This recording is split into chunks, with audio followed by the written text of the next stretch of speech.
There's a story that lingered on the tongues of the Dodos from Dodo City.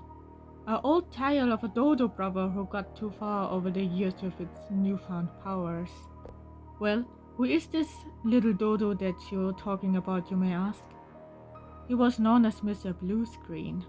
But Mr. Bluescreen wasn't his real name. He was a simple little Dodo called Nico, who had no another choice than to flee. He couldn't take it anymore after the loss of his older Dodo brother Yannick. He cried a lot lately.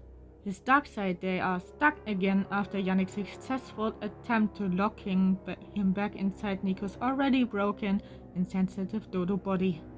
Well, Yannick's attempt was successful, but came with huge consequences.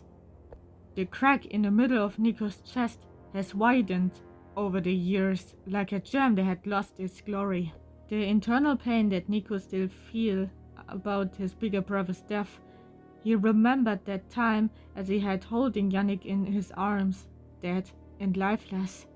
Nico had snuggled with him often, to not losing his hope and searching for any sign of life from the inside of Yannick's body.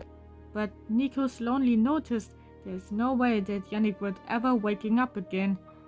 Yannick had broken his promise to be with Nico again before he died. Nico could never bring it over his heart to bury his own beloved big brother. But do he have a choice? He knows that it is illegal that siblings are getting married and starting a family, but he didn't care. His brotherly love for Yannick was endless, and he would doing anything for him, even kill for him. Nico knows he had failed to protect Yannick. Later, as Nico walked through the castle hallways, he wore a huge layer of royal clothing to hiding the crack on his chest. He remembered that time, what his dark side nightmare Nico once had told him. If you kill me, you will die too. This sentence will returning in his head every time when Nico removed his clothes and studied the crack. When Yannick would be still alive, he would say something like, "Don't worry, my little brother, we're going through this together." Nico knows Yannick will say that even he isn't with him anymore. The grief and guilt feel like it's endless. He wants Yannick back. After he looked multiple times at the crack on his chest, he felt more and more like an empty shell than a life-full Dodo.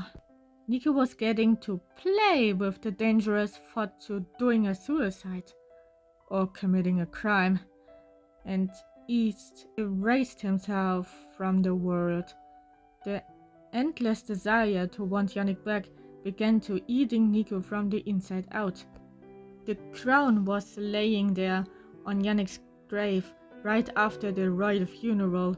The sentence, "If you kill me, you will die too," replayed in Nico's mind as he looked at Yannick's tombstone.